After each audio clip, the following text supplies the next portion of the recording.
Hello, everyone. I'm here with Justin today, and the most amazing thing about Justin is that he was able to help his mom heal from Hashimoto's. And he's totally not a big fan of the AIP. He has a workshop called Get Me Off of AIP Now. And I saw his workshop and I was totally intrigued because there are so many medicine doctors out there. There's so many alternative doctors out there that will put you on these crazy diets and make you feel more deprived than you need to be. And Justin's here to tell you more about, diet fads and lifestyle and what you really need to know to heal your autoimmune condition. So, hello, Justin. Welcome. Hey, how are you? Nice to see you. Thank you for having me. Yeah. So maybe you can tell us a little bit more about your journey and how this all started. I know you wanted to spend more time with your mom, and she was always kind of tired and going through those symptoms. And Yeah. about So so the Reader's Digest version of this is simply I went when I was going to graduate school about six years ago, I guess at this point. My intention was to learn about alternative medicine for cancer. That's what I wanted to do. I want to help people with that because that was just kind of what I was passionate about at the time. But my mom got diagnosed with Hashimoto's right around that time. And in retrospect, she had been suffering for over 20 years. But she finally got the label in stage 3 autoimmune disease, where a lot of people end up with significant damage and loss of function. And so I didn't know what Hashimoto's was. I was like, okay, it probably doesn't sound good. I should probably look into this. And so I started really digging in through school, my library, asked my professors, really looking at the research behind this and autoimmunity in general. And I was completely blown away about how much was being missed and overlooked and ignored. And I could see that being the case because conventional medicine wasn't doing anything for her. They just gave her, they blew it off, said there was nothing wrong with her. And then when they found out she had it, they gave her Synthroid, play with the dosage, medication, that's about it. And then she went and saw a naturopath and did the alternative medicine route, which I introduced her to because that made sense for her. And it was a lot of just kind of the same things. Just instead of medicine, it's natural things. The supplements, changing your diet, cutting out foods, doing detox, that's about it. So I was very disheartened by it. I think she was too. And she got some improvement of that, but it's fleeting. It's usually what happens. People say, wow, I feel great. Yeah, because you took out gluten. But then you have to give it 4 months, then you're going to feel like crap again. And so that's kind of what happened. And we found out a whole lot of other things that are going on. Stress, your immune system's completely derailed, which is the underpinning of all autoimmune disease, not just Hashimoto's. But if your immune system's not happy, then there's nothing, you still have work to do, right? And so cut out foods, did this, did that. We found out she had infections and she had mast cell issues and she had metals, heavy metals, dental amalgam fillings, things like that, fungus. And so there's a whole slew of reasons that were creating her disease. But I mean, that was my driving force. That was my incentive to want to figure this out for her. And then when I did, I was like, there's a lot of women out there who are struggling, and Hashimoto's is the #1 autoimmune disease in the country, in the world, maybe, even at this point. And there's no slowing down of it. It's only getting worse. The prevalence of it is increasing every year by 2 to 6%, maybe, I think, last time I checked. In autoimmunity in general, that is, but not good. And it's all because of our environment. It's not because of genes necessarily, although that does have a role. But it's all environmental, lifestyle-driven issue. So that is why I do this. It's why I try to every day change as many lives as I can, and it's difficult, but it's if it weren't for my mom, I wouldn't be doing any of this. But hopefully that made sense and gave you the gist of it. Yeah, and you're so right because when I looked you up and I was just browsing Instagram one day and I found this really neat chart of how you depicted, the surface level things of autoimmune conditions and what's What are you talking about? and I was so intrigued because I saw that and I thought of my own situation. And a lot of these doctors thought, oh, well, how did she get better? And was it my supplements? Was it like what I did, and I worked with like an immunologist. I worked with I had a team of like 10 different doctors, and Yeah. um, every time, they would do some sort of treatment, and I would feel temporarily better, but it didn't solve the issue. And you're so right when you talk about regulating the immune system. So, how did you go Mhm. about like regulating the system and kind of putting it back into balance again? Yeah, that's the $1 million question, isn't it? Because the one thing, I think it's kind of obvious, we know that, but we don't. We kind of just focus on avoidance, and this is sort of the two different sides of the spectrum that I'm talking about. Is that we're kind of indoctrinated by doctors and even alternative medicine mostly, I think, because that's what we've been told with diet changes and supplements. It's like, we gotta get rid of this, gotta get rid of that, you know. And yeah, there's some truth to that, but there's also no discussion around resilience. And that means building microbiome resilience, mental resilience, emotional resilience, and immune resilience. And if you don't do that, well, taking away the subtraction stuff, it's like building a straw house. It's like eventually wind's going to come and knock it over. But if you don't get some bricks behind that, you know, to create some some resilience, obviously, and strength, and fortitude, then you're going to be struggling. You're going to keep building that house up, and it's going to keep blowing over. And that's the same thing with the immune system, is that it's completely dysfunctional, it's imbalanced, it's not happy, it's reacting inappropriately to things.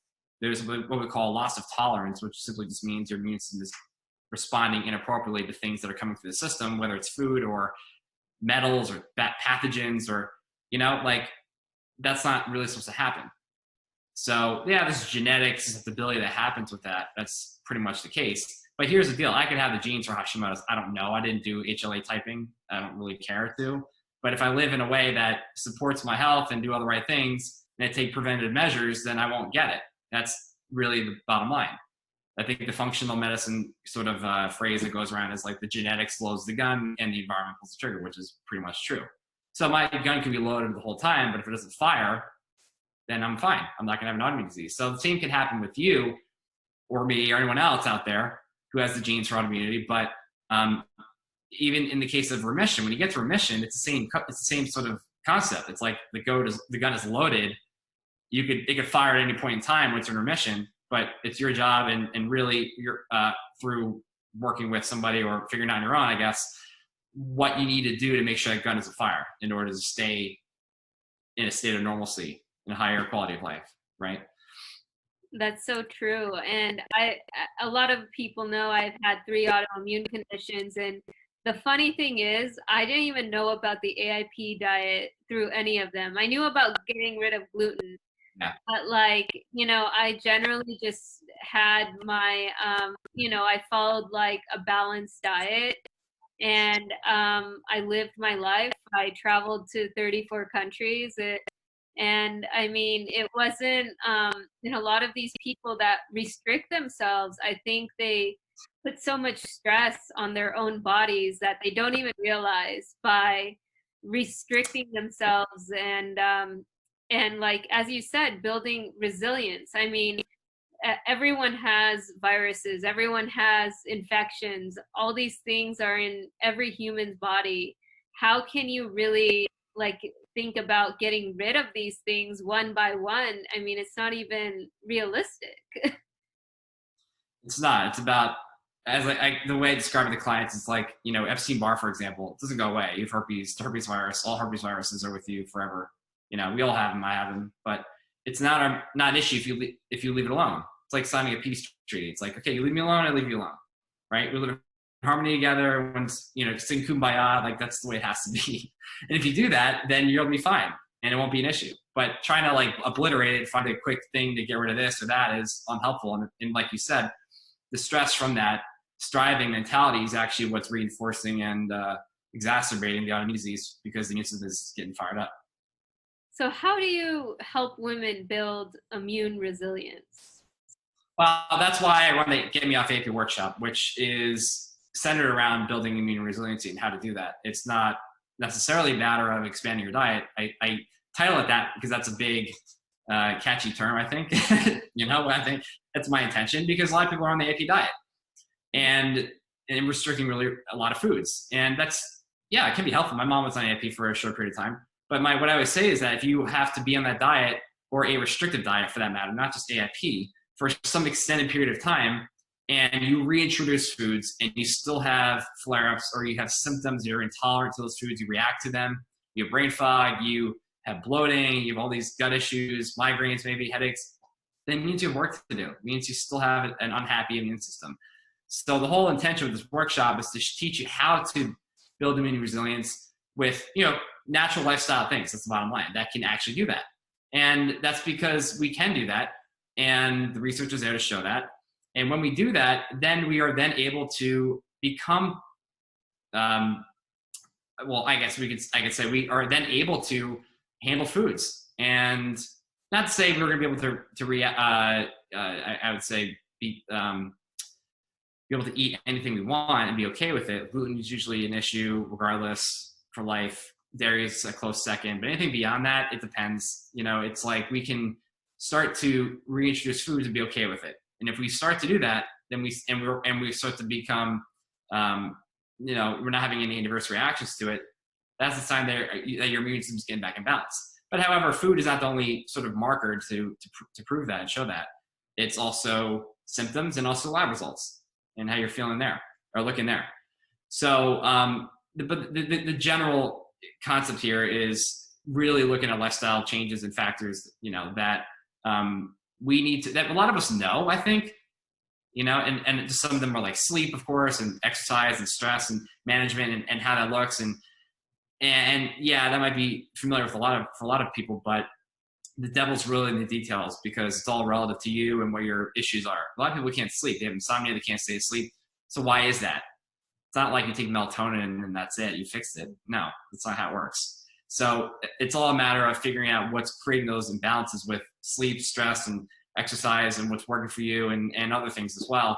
That there's a lot of things, a lot of tools. So the whole intention of it is to show you what you really need to focus on, because you can take away this, you can take away food and obliterate infections, and take away this and that, and toxins and metals. But if you don't build a strong immune system, you're not doing yourself any favors. So that's the whole intention of that workshop. But yeah, that's the common theme with autoimmunity, because you have to make that happen. If you don't make that happen, then there's hardly any chance for you to get in remission and improve your life and your symptoms.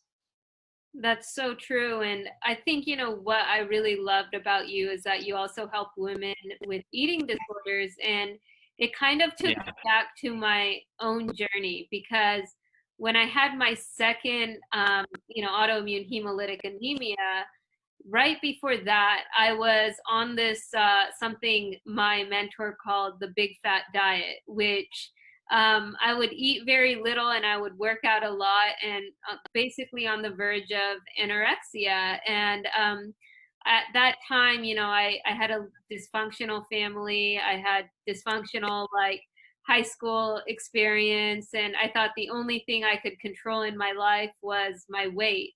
And so I would run a lot. And at that time I didn't even really know about anorexia or any of the things that came with it. But I saw these patterns throughout my life, and that's something that I needed to heal myself. And I think a lot of people may be going through something like this, but may not realize it, because they don't want to put a label on it, and they don't want to say, oh, I have, anorexia. But a lot of the women I speak to, even in the Hashimoto's world, their number one symptom is weight gain. And they ask me about weight loss. And and when they ask me about weight loss, I'm like, okay, well, what other symptoms are you having? And it's like hair loss, and everything's very surface level. And I know that you work with a lot of women that probably have the same answers, huh? 100%. Yeah. Yeah. So how do you go about that? And what's your process? With, just so I'm clear, with just getting people to think about what's really motivating them to change, or what would you say? Exactly, or helping them pinpoint, their real problem, not the Yeah. behind their own sort of, you know, Hmm. symptoms, I would say. Yeah, and that's difficult because I could talk about this on social media. It's one thing, but when I'm on the phone with somebody, and I've been doing this for a long time, I've talked to hundreds and hundreds of women over the past 4 years or so.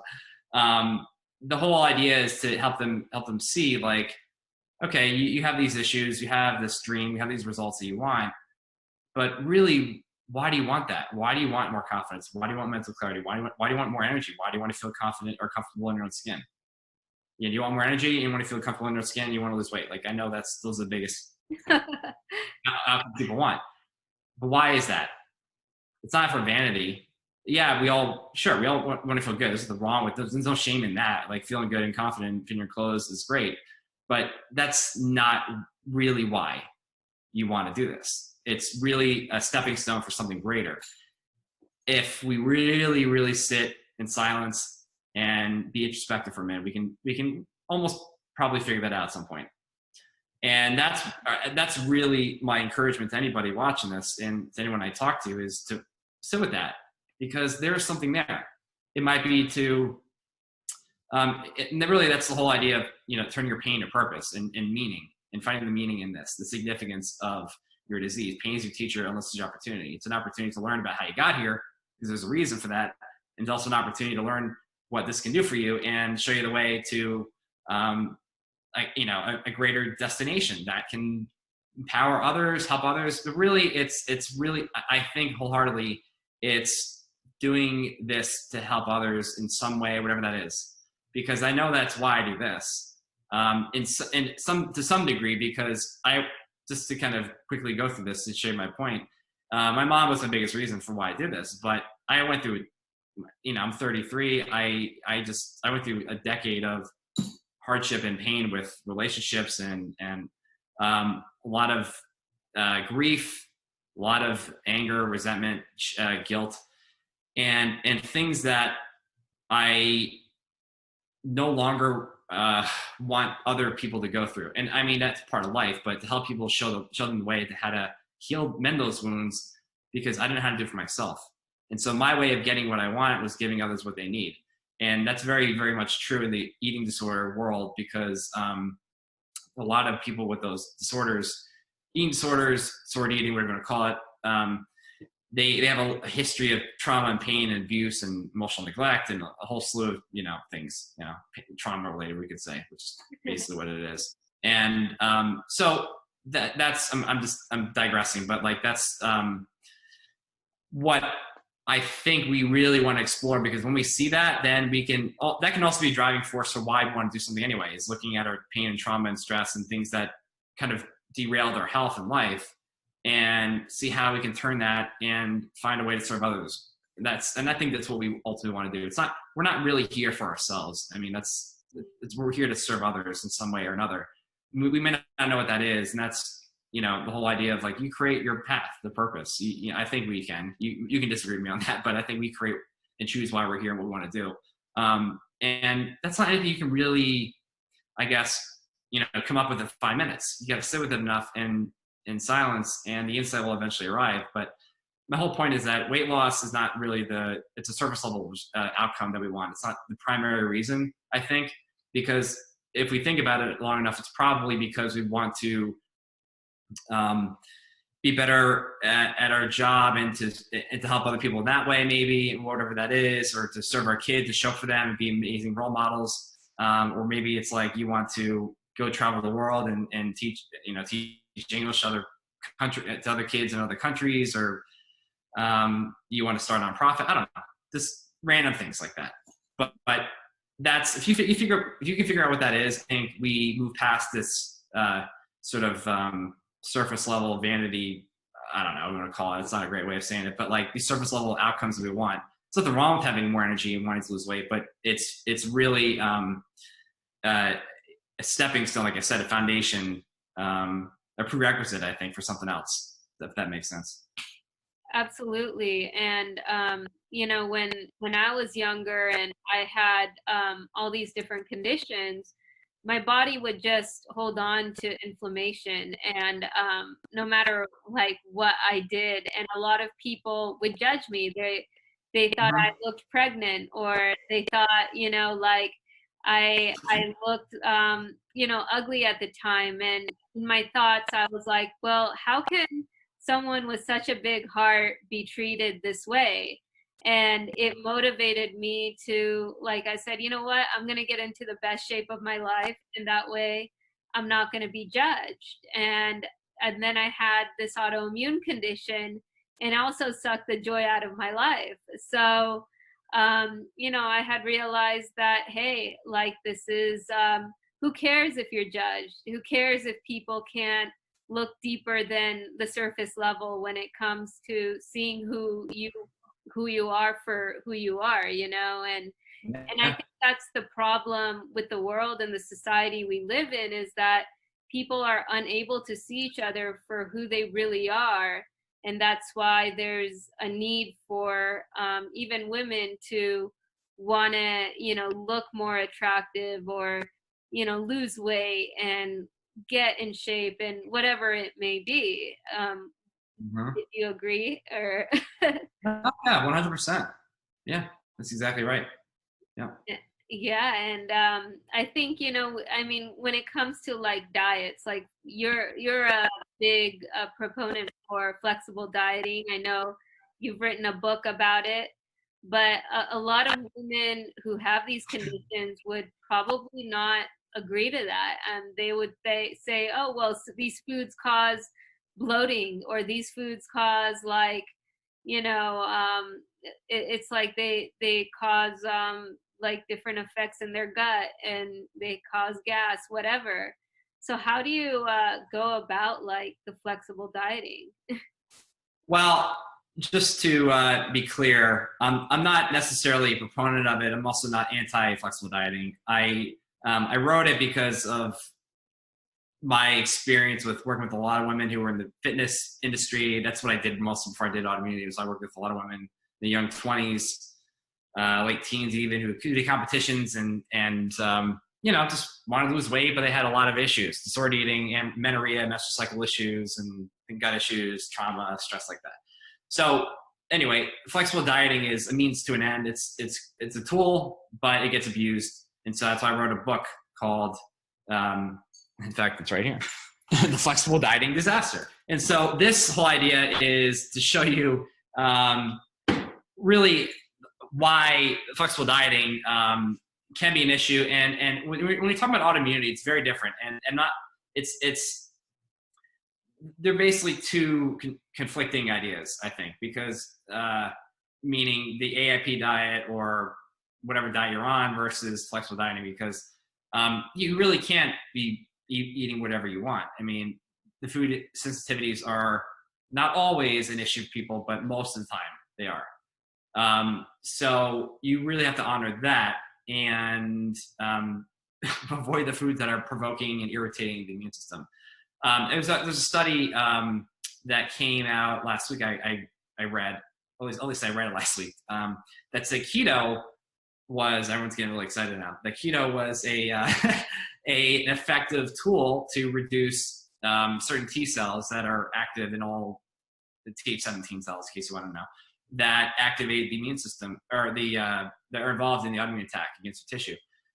Now, granted, that was in mice, but that in humans maybe too, I forget. But you know, keto is just one tool. There are other things that can reduce those Th17 cells as well. Guess what that is? Avoiding salt, avoiding iodine. You know, and you know, things like that. But yeah, I mean, you really, and somebody asked me this recently too, like, well, should I do keto then? I'm like, well, probably not if you have to eat foods that are keto friendly, because you know the choice to eat those foods, but you actually are sensitive. You're sensitive to those, right? If you have to eat dairy because it's keto and you can't eat anything else, and you're reacting to dairy, does that make sense? No. What do you think is more important, avoiding the foods or doing keto for the sake of your immune system? Right. Right? Avoiding the foods. Well, same with the flexible dieting concept. It's like you can play with your macros and calories, but that's not really the biggest issue. It's like, you know, the priority list, on the priority list, it's like down here. It's like below the floor. I can't even see it. That's how low in a priority it is. You know, so the immune system is the top thing. Playing with their diet and finding what foods are, you know, working for you to lose weight. I mean, that's not even a thing I really talk about, because it's a moot point. It's not even going to get you anywhere if you focus on that. Yeah, I mean, with the studies I've read, you know, it's like all your organs require protein, carbs, fats to be able to even function.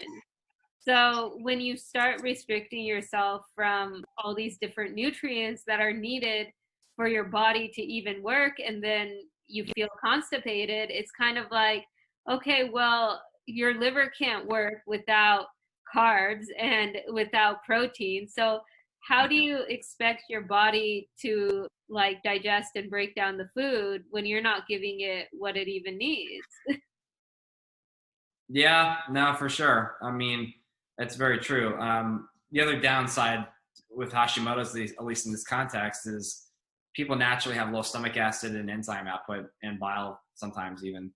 So that's also why supplementation is very important, because if you're not breaking down your food, you're going to have a reaction to more foods later down the line, down the road. Once you become reactive to more, you know, certain foods, you become more reactive to kiwi, melon, and like nuts and walnuts and other random things that you would never expect.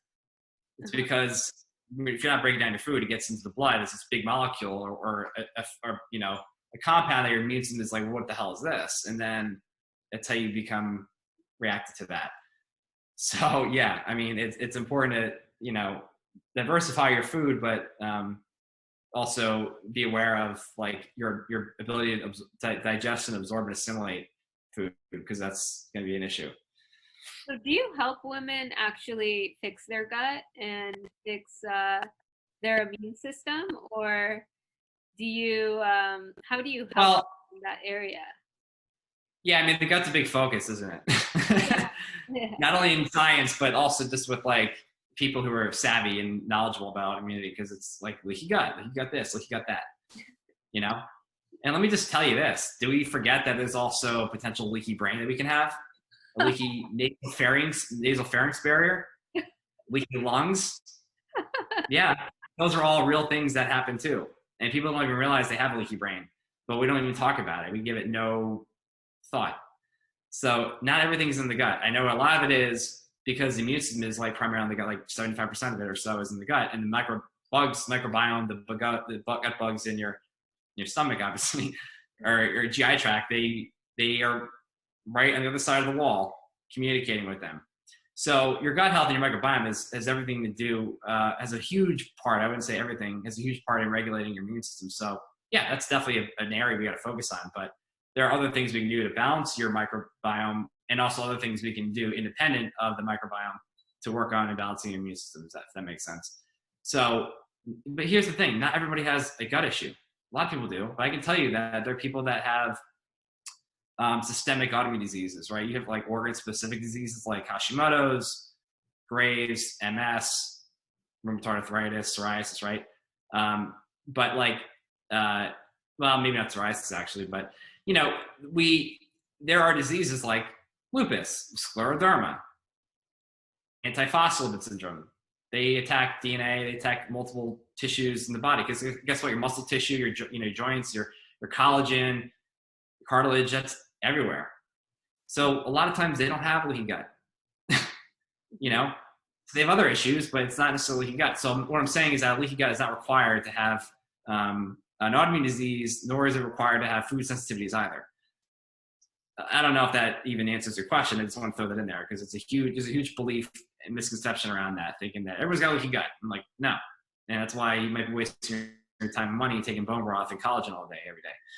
So, and not to mention, if you stress out about the foods you're eating all day and whatever else is going on in your life, well, that's pretty much going to undo the bone broth and collagen you're taking anyway, because that will cause leaky gut in and of itself.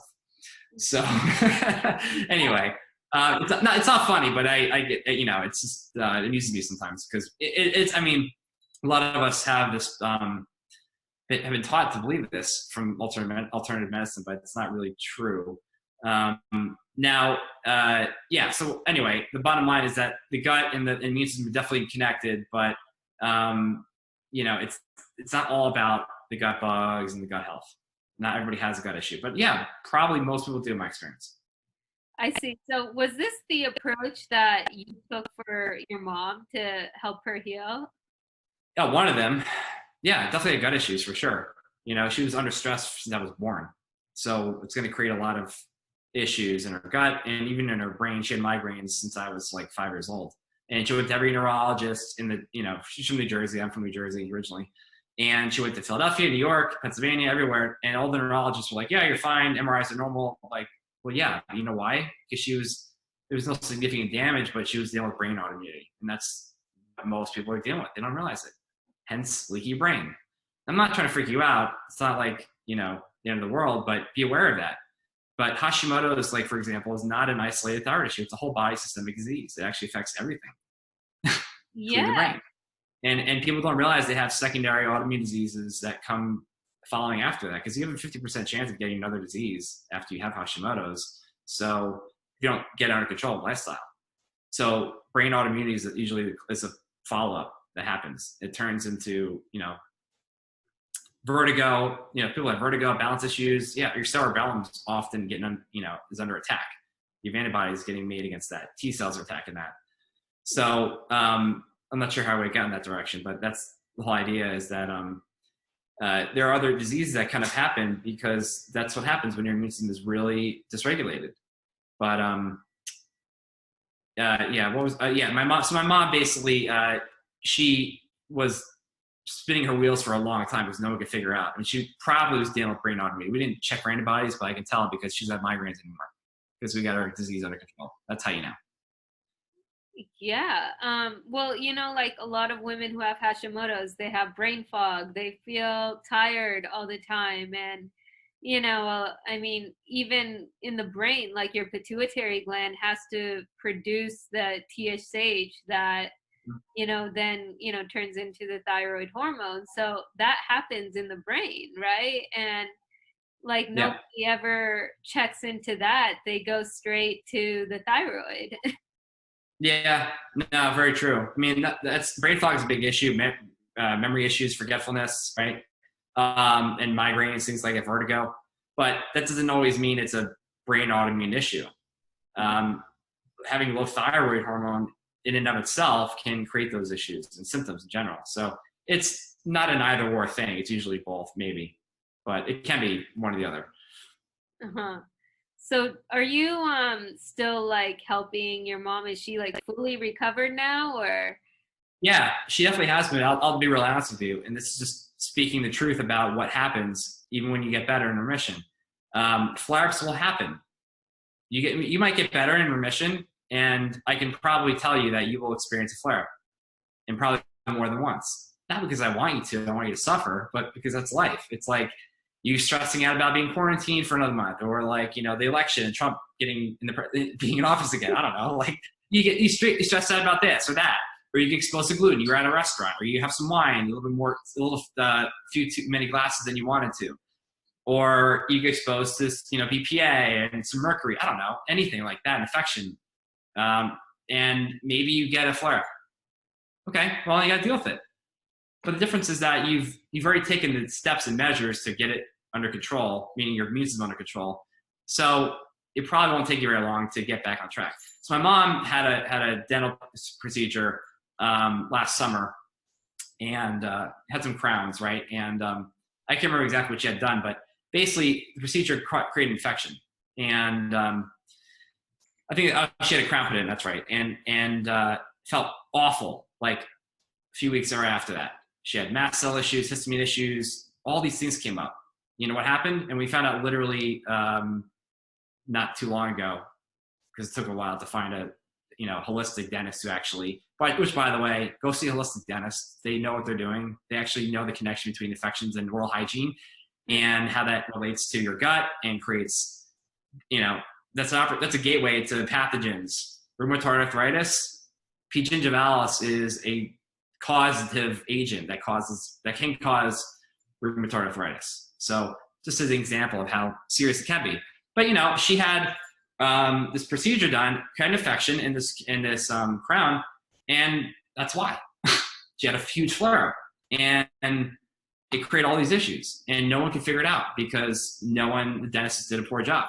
And I could tell because I'm like, well, think about it. You had this event that happened, and then when did you start feeling worse? And that's what we need to do, is start looking at the timeline of when our symptoms came. And I have all my clients do this. It's how we have awareness of like where things came from and what we think could have tipped them over the edge to create that symptom. Not always that cut and dried, you know, but that's how you get sort of in that direction. And once we had awareness of that, I said, okay, here's what you're going to do, Mom. So that's kind of what happens. But yeah, I mean, that can happen to anybody, and it doesn't mean it will, but be prepared. It might, and you got to be ready to deal with it if that flare up happens. But that's part of the autoimmune experience of you know, because we're not curing anything. There's no fixing. There's no curing. There's healing. You know, I always say this now. There's no cure for the human condition. There's a healing journey and a spiritual path. So are you going to try to fix everything all day and try to do everything and make it happen by tomorrow? Or are you going to try to heal and find patience in that, and acceptance, and non-striving, and letting go, and not being attached, because that's where we find peace, and usually where we find the end of suffering. In the suffering is the end of suffering, as I say too. So hopefully that answered your question, but that's the whole idea. Yeah, you're right. You know, even myself, you know, I haven't had Hashimoto's in 2 years, knock on wood. But yeah, great. There are days where, you know, I'm like, okay, you know, today is like my gut is something's wrong, you know, like something I have like I'm too tired, or I can't do my work or whatever. And it's not like the world is ending. And I think a lot of people, they think, okay, well, maybe if I, you know, get healed, I can go back to my, you know, eating everything I want and living life to the fullest. And it's like, no, when you have an autoimmune condition, it's with you for life. It's just not as bad as you being on the couch all day and yeah, right. That's what I know. What I tell people is that when you get a flare up, it's like, you know, maybe before, like now, when you're really sick, you're in bed for 5 days or whatever. If you're in a lot of pain and even a flare up, when you're in remission, you know, you might recover within a few hours, you know, or a day. It's like, you know, okay, so put it this way. It's like right now you might be feeling like you're taking 2 steps forward, 1 step back, because you're doing this protocol, you're seeing this doctor, this practitioner, this dietitian, this acupuncturist, this herbalist, whatever, getting their protocol. You see some improvement or nothing at all. You take 2 steps forward, then you take 1 step backwards or 2 steps backwards, and you're back to where you started. You know, and that's what happens all the time. That's why people are in this vicious cycle of getting nowhere, because they're doing this Band-Aid, quick fix stuff. And healing doesn't happen that way. It doesn't mean it's not important. It's just, that's all you're doing. Well, I hate to say it, but that's why you're still stuck. So the whole idea is when you get the full thing, the whole solution that you need, and what I'm doing with people, then you are taking like 500 steps forward, then you get a flare up. It's like taking 1 step backwards. Very, very different. But that's management. That's autoimmune management. That's all we can do. If you try to find a cure for it, I think we all might be dead by the time that happens. And you know, because there is nothing. It's a lifestyle-driven issue. So finding a cure is not realistic. It's or trying to, whatever you're trying to do, I don't know. But it's simply a matter of finding and this is part of you and your individuality and learning your boundaries and where your limitations are, and you know, what you can get away with and what you can't. And your body will tell you. If it doesn't like you eating this or stressing about that or overcommitting yourself and putting everybody first, but you know, your kids first and ignoring your health and trying to serve everybody and you're type A and all this stuff that really is very common, then you're workaholic, you're perfectionist, doing all these things, then your body's going to let you know it doesn't like it. And so you have to honor that. Otherwise, if you don't, you're going to pay the price. I hate to say it. And from a place of compassion and love, that's what I'm trying to say is that you're really just going to, you know, find out that it's not working for you, and you have to make that change if you really want to feel better, maintain, you know, higher quality of life. You're right. I mean, this whole autoimmune journey has been a gift to me. I mean, it's helped me create that oneness between my mind and my body. And a lot of people, still live on a subconscious level where I had no choice but to live on a very conscious level when it came to my environment. And it just created this extra sensitivity, but I know exactly, when there's something wrong in my body, I would know versus somebody else, like the average person would just say, bypass it and drink more alcohol, and that's, their way of dealing with their body. So I think, it's a gift in disguise if you're willing to see it that way. It is, you know, yeah, it's like we could try to get rid of our disease, but it's really there for a reason, because it didn't just happen out of left field last night because you ate some gluten and, you drank some wine. It's because there was a bucket and it filled up with water over the years, and then it suddenly spilled over, and now you have full-blown manifestation of symptoms in the disease. So it's teaching you something. Okay, well, what did you do in your life that got you here? Right. And you learn that. Yeah. And the last question I wanted to ask you was just going back to where all this stuff starts, and like working with women who are on these crazy diets that believe that this is the way of healing. How do you go about turning that around? Because I'm sure that when they come to you and you're doing like everything against what their doctors are telling them to do, it's almost like you're gonna get a no right away. So how do you go about turning around that mindset? Well, yeah, good question. And really what I'll say is that I'm not trying to necessarily convince anybody and be like, no, it's not about diet. I'm saying that, but not from like a standpoint of a perspective of stop focusing on diet, focus on this instead. That's what you need to do. Like, if you don't, you suck and you lose, you're not going to get, I'm not saying that, but what I'm trying to say is I'm posing the question of like, well, if you're doing diet changes, cutting out all these foods, you're taking 80,000 supplements, and you're seeing someone else that's going to give you the same thing, and you do the same thing over and over, and you're on the merry-go-round, the same thing over and over. Let me just ask you this. Is that getting you anywhere? Are you in your 8th year of doing this? And are you unhappy with everything, or do you feel like, or are you okay with doing that and focusing on diet and supplements and gut health and all that stuff, or are you open to a new and different solution at this point? Just asking. That's what I say. It's up to you to make that decision. But if you put 2 and 2 together, I think you can figure out the answer, right? If you really want to get better. Otherwise, it's like people feel hopeless. And they're hoping, I guess, that doing that thing in a different way with diet and supplements and whatever is going to actually work. But I'm here to tell you that it doesn't, because if it worked, you wouldn't be here. You wouldn't be so stuck. And we know that autoimmune is very, very, very complicated, and everyone's different. No 2 people with Hashimotos or lupus or MS have the same root causes, and they're not going to require the same interventions. There is no protocol for Hashimoto's. There is no rheumatoid arthritis protocol. There is no lupus protocol. There is no psoriasis protocol. There is only the U protocol, insert your name protocol. So what does that look like? I don't know. But I know that we can figure it out, because that's what we have to do.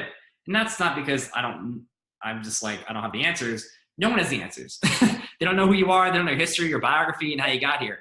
So that's being realistic. And we have to just honor that. And that's where it all starts. So it's, looking at your history is the foremost, most important thing.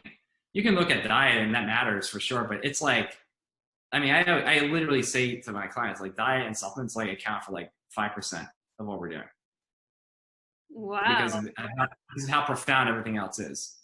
With the immune system, the root causes, and stress and trauma, unreconciled, unprocessed emotions and pain, things like that. Which, by the way, my body thing, which I specialize in, that's what I focus on the most, because it's the most overlooked and ignored thing, is mental stress and pain and trauma and that stuff. If you don't deal with that, you work with that, there's nothing you can do that you swallow that's going to get you better.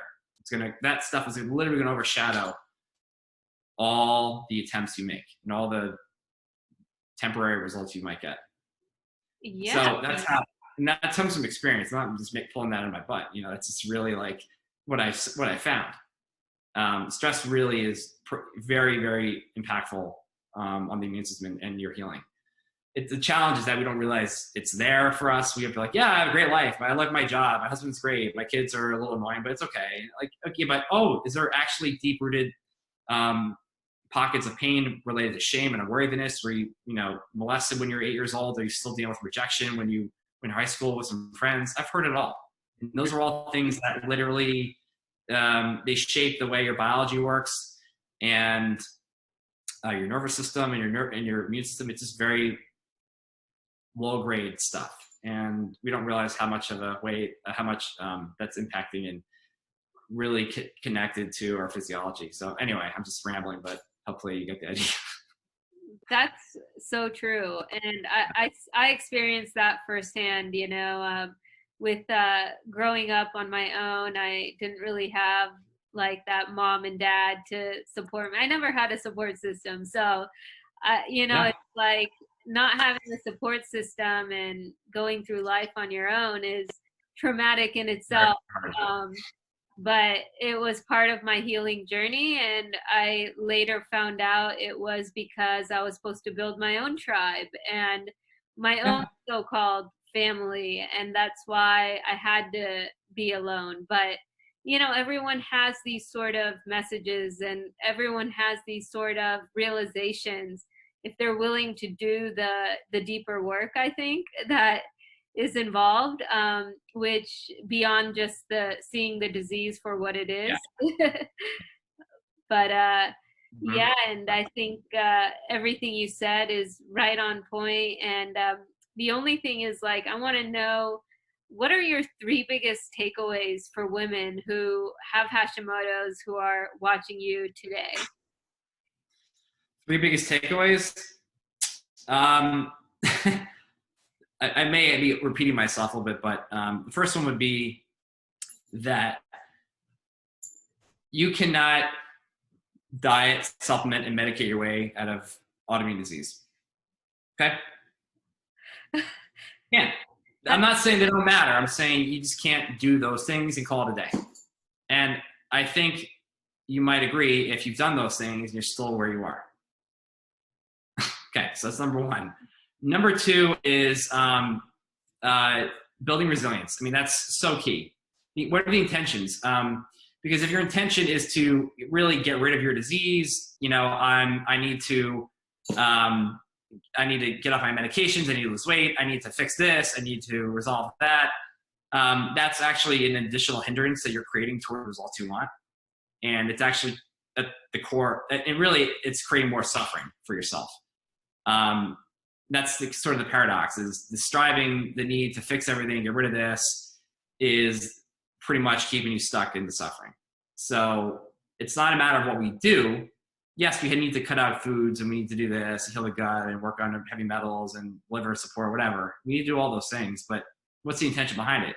It's how and why you're doing it. That's the intention of, I need to do this and do it right away with an aggressive mentality, and like be really strict about it. And like, if I slip, I'm going to be back to, I'm going to be back to the starting point again. And you put that pressure on yourself, and you have these high expectations. That's a very different intentional energy than being patient, accepting where you are, facing the truth, right? Coming to terms with things and letting it teach you something. Your disease tells you something. That's probably the 3rd point, is letting it teach you.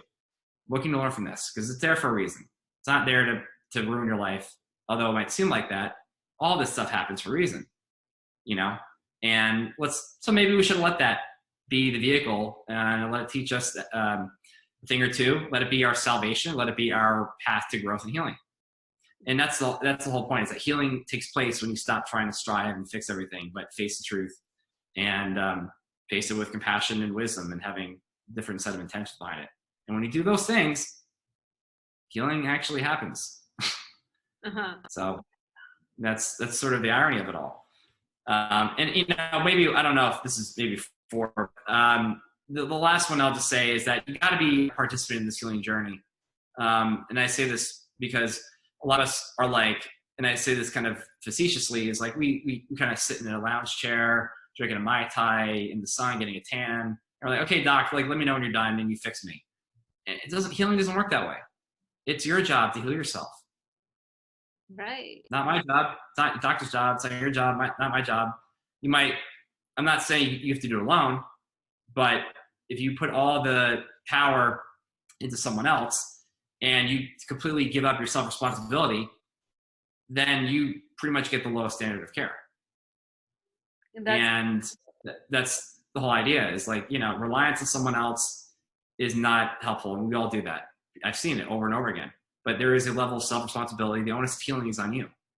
So that means engaging, interacting, reflecting, introspection, history, exploring, those sort of things, and doing the work on the side. Okay, see you next week. Here's what you're going to do. And it's not a matter of cutting out foods and avoiding this and exercising. It's actually working on mental stuff mostly. That's what I mean. And the emotions and things and the pains and what you're working with. And, so that's the whole point, is that you have to do those things, and you got to participate in this journey.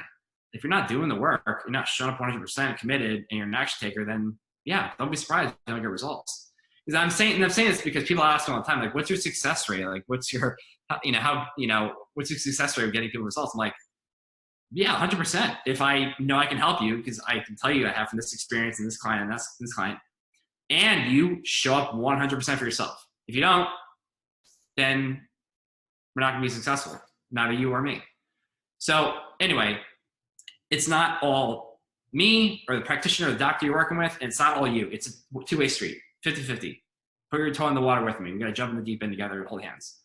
But as I say, I'm not here to fix you, cure you, get rid of anything like that. I'm just simply your guidance counselor. I'm your Sherpa. I'm like walking down the path. Like, hey, here's where we're going to go.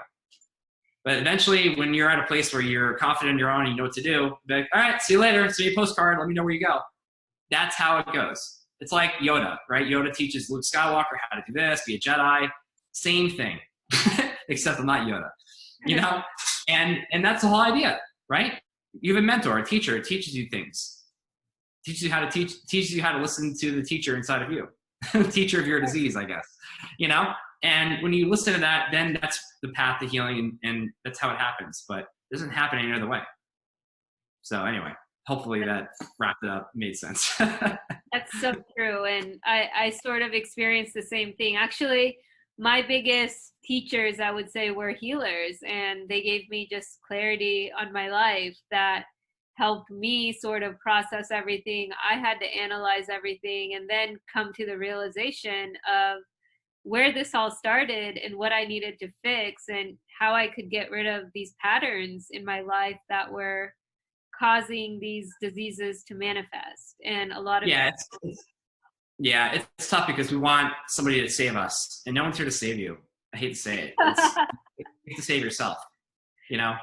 You got to be the first supporter, your biggest cheerleader first. When you do that, then you need permission, I think, to ask for help and get better results. But that's the way I look at it, and that's what makes sense to me. And yeah, that's the whole idea. Is doing this on your own for as long as you can, or at least have the intention of doing this with a different energy and different intention, right? Of not striving so hard, learning, exploring, being patient, trusting the process, right? People, yeah, I know. I'll just stop now. Yeah. So right, and you're also right about building resilience. I mean, you can't live your life under a rock. There's no way. So it's like you're going to be exposed to toxins. You're going to be exposed to environmental triggers and all sorts of stuff in life. And there's no avoiding it. No. And I say this, like, the fear, the stress that we have around that is probably a bigger issue than the thing you're fearing. Right. Yeah, very true. And if women want to work with you or work on maybe even attend your workshop, how do they do that? Oh, yeah. Well, all that information is on the website, the autoimmunerevolution.com. And that's where you can find the workshop. It's right there on the front page. My mom's story is right there too, as well. And you can read about that if you want to know more about her and my health issues that I had when I was a kid as a result of all this, I think. anyway, so that's where you can find the workshop. And yeah, we have a team now. So I have other coaches and mentors. Even some of my clients that work with me are my coaches now. So because they turn their pain into purpose, they turn their disease. They want to help others now because they don't want people to go through what they did, which is awesome. That's what I want. Now, maybe not everybody can do that, and they have other jobs they like to do and other things they like to do. That's great, but that's um, what an example, I guess, of doing something more than wanting to look good, right? Yeah, I And love having energy. You want to have energy to do things, but what could that propel you to do? Helping others? Like Jessica, my coach Jessica, like, yeah, that'd be awesome. That's awesome. That's what she wanted to do. So anyway, so I don't work with everybody, but I'm like up to my neck in a lot of with a lot of work with people. But yeah, so my availability is quite limited. But we have Ryan, we have Jessica, we have other people on the team now that are available to help, and they each had their own autoimmune disease and Hashimotos and issues that they overcame themselves. So that's pretty much why they're doing this. But yeah, anyway, so if you want to reach out to us and see if we can help you, that's where you can potentially look for that. Just the website, and that's where you can find it. Now, my Instagram, if you actually want to stalk me on that and see because I post a lot of things relative to what we just talked about.